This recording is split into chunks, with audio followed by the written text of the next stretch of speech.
Praise the Lord. ஆண்டவராய் இயேசு கிறிஸ்துவின் நாமத்தினாலே அன்பின் வாழ்த்துதல். கர்த்தருடைய பிள்ளைகளே, இந்த நாளிலும் ஆண்டவருடைய சமூகத்திலே இதோடைய வார்த்தையை கேட்க ஆவலாய் காத்திருக்கிறீங்களா? நம்ம ஆண்டவருடைய சமூகத்தில் நிற்கிற ஒவ்வொரு நிமிஷமும் நம்மளுக்கு எவ்வளவு இன்பமாக இருக்கிறது. நாம் பலவிதமான சோர்வுகளோடு கூட நாம் சோகத்தோடு நாம் அதைரியம் அடைந்து நிற்கிற ஒவ்வொரு நேரத்திலும் இந்த உலகத்திலே நம்மை தேற்றக்கூடியது தேவனுடைய வார்த்தை மட்டும்தான். நம் ஆண்டவரோடு பேசி, நம் ஆண்டவரே நீங்கள் எங்களோடு ஏதாவது ஒன்றை சொல்லுங்க பாண்டி சொல்லி நாங்கள் எப்பெல்லாம் காத்திருக்கிறோமோ அப்பொழுதெல்லாம் தேவனுடைய வார்த்தை எங்களை தேற்றி இருக்கிறது, என்னையும் உங்களையும் உற்சாகப்படுத்தி இருக்கிறது. அதனால் தான் இந்த வருஷம் முழுவதிலும் நாங்கள் மிக உற்சாகமாய் நம்முடைய வாழ்க்கையில் எந்த சூழ்நிலை வந்தாலும் நாங்கள் அதை ஜெயம் கொள்ளத்தக்கதாய் நம்முடைய ஆண்டவர் நம்மளை தைரியப்படுத்தினார். இந்த நாளில் நீங்கள் ஒரு எதிர்பார்ப்போடு தேவனுடைய சமூகத்தில் தேவனுடைய வார்த்தையை எதிர்பார்த்து காத்திருக்கிறீங்களா? கர்த்தர் நிச்சயமாக உங்களோடு பேசுவார். இந்த நேரத்தில் நாங்கள் இதோட வார்த்தையிலிருந்து ஒரு பகுதியை தியானம் பண்ணுவோமா? ஏசாயாவின் தீர்க்க தரிசன புஸ்தகம் 41வது அதிகாரம் 9வது வசனம் இப்படி சொல்லுகிறது: நான் உன்னை தெரிந்து கொண்டேன், நான் உன்னை வெறுத்து விடவில்லை என்று சொல்லப்படுகிறது. ஆண்டவர் சொல்லுகிறார், நான் உன்னை தெரிந்து கொண்டேன், அதனால் நான் உன்னை வெறுத்து விடவில்லை. அன்பு பிள்ளைகளே, இன்றைக்கு உலகத்தில் அநேக தெரிவுகள் இருக்கிறது. மக்கள் தாங்கள் விரும்புவதை தெரிகிறார்கள், விரும்பாததை வெறுக்கிறார்கள்.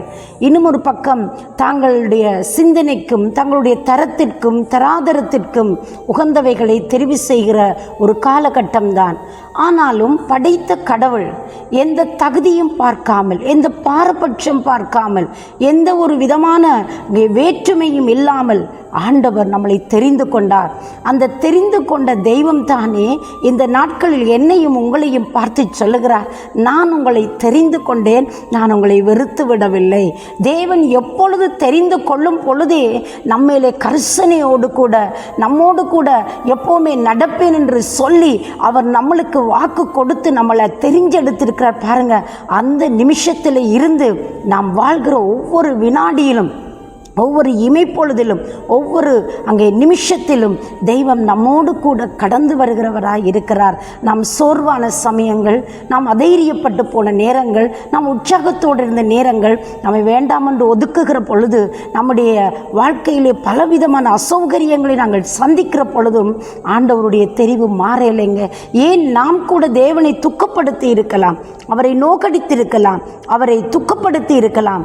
ஆனால் அந்த நேரத்திலும் அதே தெய்வம் மாறாதவராய் நம்மை தெரிந்து கொண்ட அந்த தெரிந்தெடுப்பை கண்ணோக்கி பார்த்த கடவுளாய் நம் மத்தியிலே கிரியை செய்திருக்கிறார். அன்பு பிள்ளைகளை, அந்த ஆண்டவர் சொல்லுகிறார், மகனே மகளே, நான் உன்னை வெறுக்கவில்லை, இன்னும் நான் வெறுக்கவில்லை, இனியும் நான் உன்னை வெறுக்கப் போவதில்லை.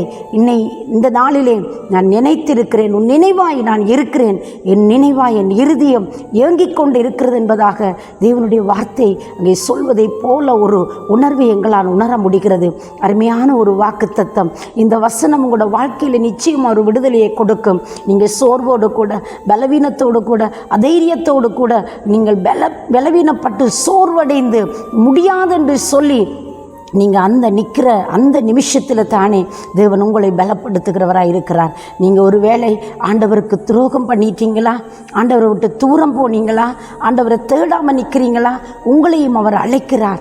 என் மகளே, நான் இன்னும் உன்னை வெறுக்கவில்லை, என் மகனே, நான் உன்னை இன்னும் வெறுக்கவில்லை என்றால் அவர் இன்னும் ஒரு பக்கம் சொல்லப்படுகிறது, நான் உன்னை இன்றைக்கும் நான் நேசித்த வண்ணமாக இருக்கிறேன். அன்பு பிள்ளைகளே, தேவன் பாவத்தை வெறுக்கிறார், பாவிகளை நேசிக்கிற கடவுளாக இருக்கிறார். அதனால் சொல்லுகிறார், வருத்தப்பட்டு பாரம் சுமப்பவர்களே, நீங்கள் எல்லாரும் என்னிடத்தில் வாருங்கள், நான் உங்களுக்கு இளைப்பாறுதலை தருவேன் என்று சொன்ன தேவன் இந்த நாளிலும் இந்த நேரத்திலே உங்கள் பக்கமாய் கடந்து வந்து ஒரு அற்புதத்தை செய்ய வல்லவராய் இருக்கிறார். என்னுடைய ஆண்டவர் உங்களை தேற்றி அரவணைத்து அன்பு செய்கிற தெய்வம் இந்த நாளில் ஒரு மகிமையானவை செய்வார். நீங்கள் வாஞ்சியோடு கூட அவர் பக்கமாய் கடந்து வர ஆயத்தமா?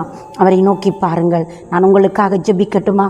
பரிசுத்தம் நிறைந்த நல்ல ஆண்டவரே, இயேசுவண்ட நாமத்தில் உம்மை நோக்கி நாங்கள் பார்க்கிறோம். உம்முடைய பிள்ளைகள் எந்த சூழ்நிலையில் இருந்தாலும், மனிதர்கள் கைவிட்டாலும், சூழ்நிலைகள் மாறினாலும் கைவிடாத தேவன் உம் பிள்ளைகளை கரம் பிடித்து நடத்தும். நீர் தேற்றி அணையும் ஆண்டவரே, உம்முடைய அன்பை கொடும் சுவாமி. பிள்ளைகளை வெறுக்காமல் ஒதுக்காமல் நடத்துகிறவர் நீர் மட்டும்தான் தெய்வமே. ஆறுதல் படுத்தும் ஆண்டவரே, தேவைகள் சந்திக்கப்படட்டுக்கும், குறைவுகள் நிறைவாகட்டுக்கும் ஆண்டவரே. உம்முடைய கரங்களுக்குள் ஒப்பு கொடுத்து இயேசு கிறிஸ்துவின் நாமத்தில் தாழ்மையோடு தாழ்மையோடு செபிக்கிறோம் எங்கள் ஜீவனுள்ள நல்ல பிதாவே. ஆமீன் ஆமீன். தேவன் தாமே உங்களை நிறைவாய் ஆசீர்வதிப்பாராக. God bless you.